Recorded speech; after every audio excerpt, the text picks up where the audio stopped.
Comme tous les derniers week-ends du mois de septembre depuis 38 ans, la capitale de la choucroute sera en fête. 10 000 personnes sont attendues dans les rues de Chouville sous l'œil de 300 bénévoles. Une machine à couper le chou sur la place du village, des concerts, une fanfare et le défilé des chars à choux. Il y a 16 groupes qui défilent lors du défilé à 15 h le dimanche. Sur ces 16 groupes, il y a 8 chars confectionnés par les associations de Krautergersheim.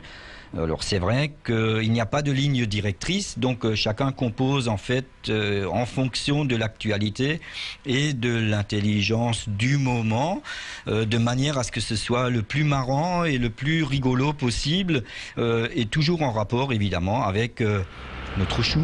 Avec 65 000 tonnes de choucroute produites par an, les choucroutiers de Krautergersheim produisent 25% de la production nationale. Mais la fête du week-end prochain pourrait être entachée avec un mauvais début de saison.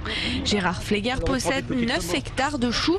Il accuse 40% de pertes à cause du mauvais temps. La pluie est venue au mois de juin, donc le chou s'est très bien développé.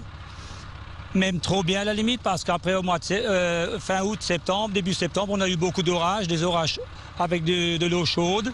Et ça, c'est pas bon pour le chou, il était déjà très développé. Fin août, un orage de grêle qui a beaucoup impacté surtout le chou, type Alsace, le fil d'or. Et maintenant, il commence très vite à pourrir, donc on a beaucoup de dégâts. Qu'à cela ne tienne, la fête va quand même battre son plein avec des milliers de plats de choucroute ingurgités, mais pas que. On va couper des navets, on va montrer comment on transforme les navets en choucroute de navet, comme certains disent. On espère relancer un peu le produit, un navet salé, et puis personne, enfin, il y en a beaucoup qui ne connaissent pas, qui ne savent pas le goût que ça a.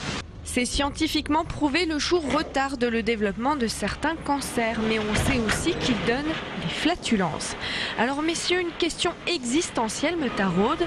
Est-ce que les habitants de Krautergersheim ont plus de problèmes d'aérophagie que d'autres Alsaciens ? Est-ce qu'on pète plus?